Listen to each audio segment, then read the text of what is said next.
What's up Top 10 fam, hope you're having an awesome day. I'm your host Ayman Hassan and welcome back to another video. Now I literally think I've been in one graveyard my whole life, and that was for 5 minutes even. I've passed one in Halifax a bunch of times but I've never actually gone in because it's been nighttime, although I did suggest it once, but my friends are just what can you do?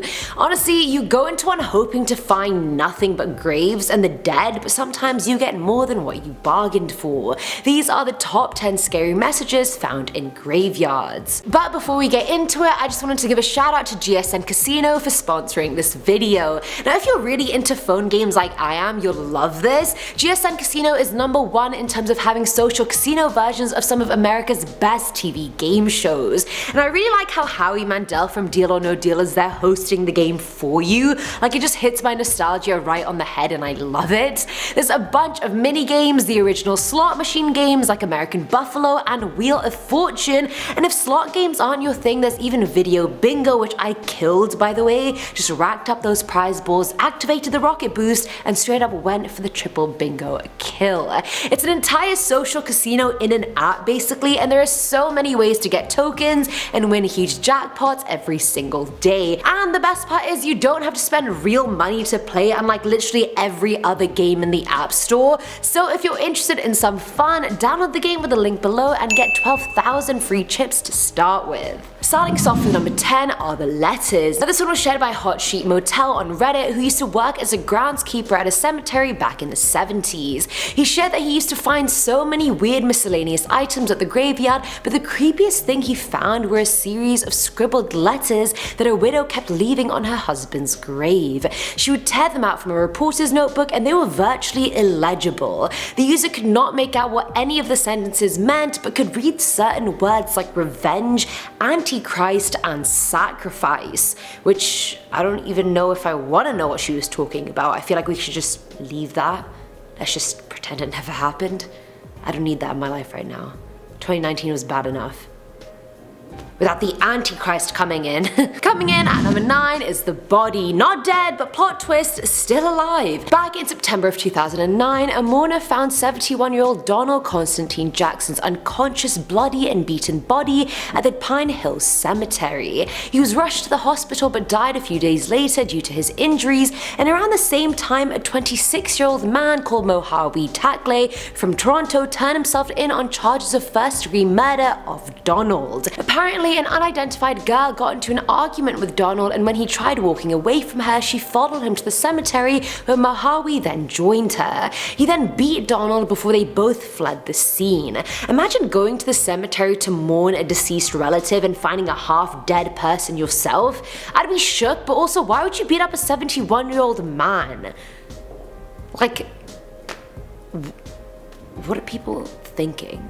Honestly, what are people thinking? At number 8 we have anti-Semitism. So back in March of this year, countless graves at a Jewish cemetery in Massachusetts were vandalized with anti-Semitic hate messages. Things like "Hitler was right," "This is MAGA country," "Expel the Jew," and "Oy vey." Upon further investigation, police also found swastikas and other anti-Semitic graffiti scratched into the backs of tombstones. Not even just written, full on scratched and carved in. Like, that's so shocking and racist. And I feel like Louis Gitland, a man who has relatives buried at the cemetery, summed up the incident quite well. He said these people faced persecution through their whole lives. What do they go through to get to this place and finally be free, then realize they can't escape it ever? Say less, Louis, say less, I agree with you. Filling at number 7 slot is the chicken. A now deleted user on Reddit shared that he was a cemetery worker and he went into his shift one day to find a live chicken shackled to a gravestone.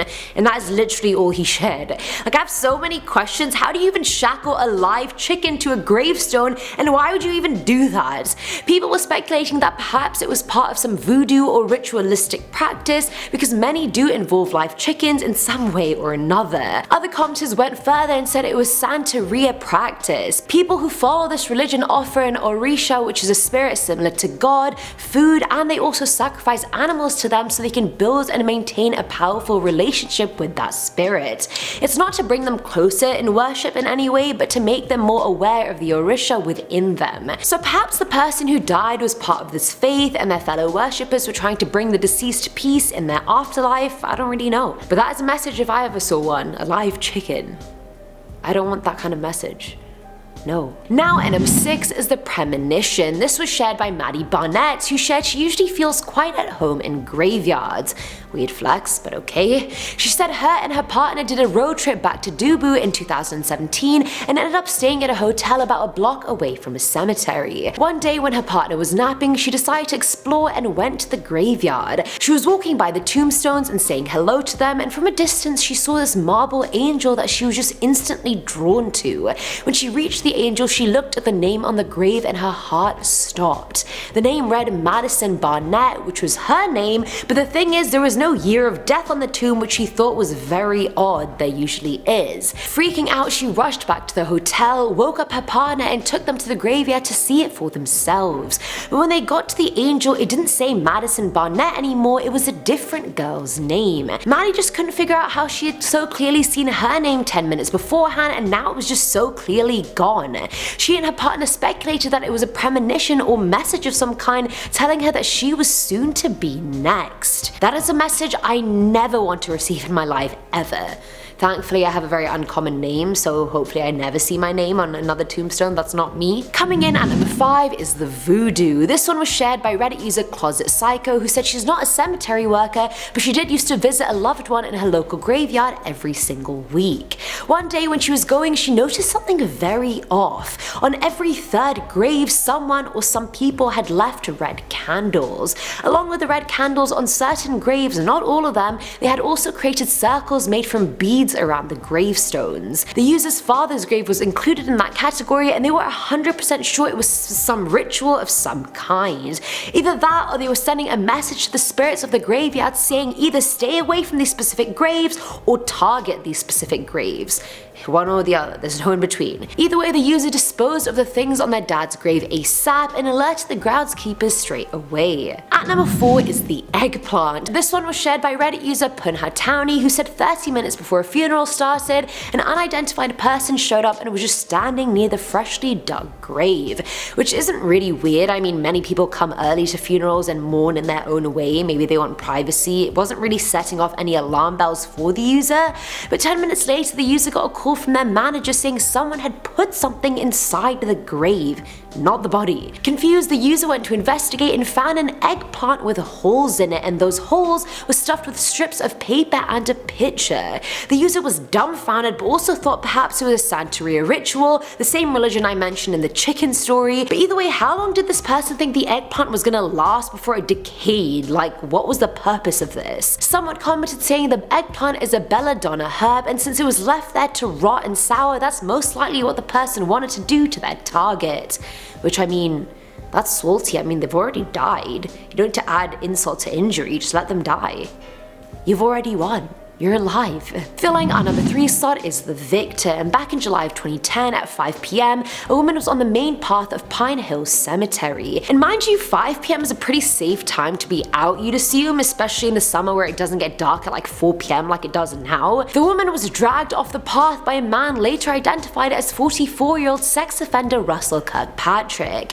Russell then proceeded to rape and beat her till she was unconscious and then left her there to presumably die. She was found 5 hours later trying to cling onto some kind of a life and get up from the ground and was quickly taken to the hospital. Thankfully, enough tips came in to lead to Kirkpatrick's arrest and the woman did end up surviving. But wow, how many half-alive bodies are we gonna find at cemeteries, you guys? And what kind of scum of the earth do you have to be to rape someone and on top of that rape them while they're trying to mourn a loved one?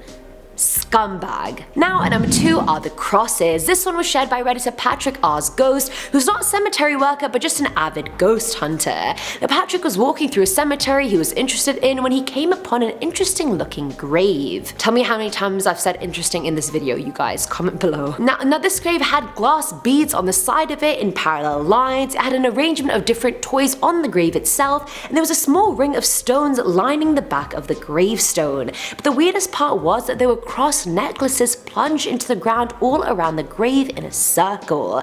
I don't know what kind of message that was, but apparently the user said sometimes that's done so the human soul can transcend to their destination safely. But a circle of cross necklaces is very specific. I feel like that was also a message to ward off evil spirits from the specific person, to show that this person is protected very heavily by cross necklaces and toys and other things. And finally, at number 1 is the body. So this one was also shared by Redditor Hot Sheet Motel, the graveyard groundskeeper from the 70s. He said the worst thing he ever came across was the naked corpse of a girl his age that went to a neighboring high school in the area. He found her with her arms neatly at her sides and noticed strangulation marks on her neck.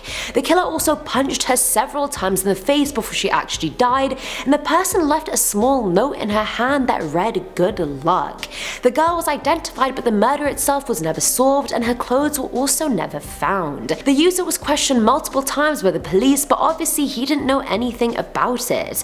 Now I'm confused though, because was it the killer that left that note in her hand and that was meant to be like a good luck finding me sort of thing, or had the girl been part of some kind of blackmail and she had been clutching the good luck note from a previous message she received? Like, I don't know the backstory. It's a bit sus. And that's it for today's video, guys. Still probably not gonna visit a graveyard anytime soon. It's just personally not my vibe, but if it's yours, go by all means, do you. Let me know what you guys thought of the list in the comments below, and as always, I'm your host Eamon Hassan, and I'll catch you in the next one. Bye!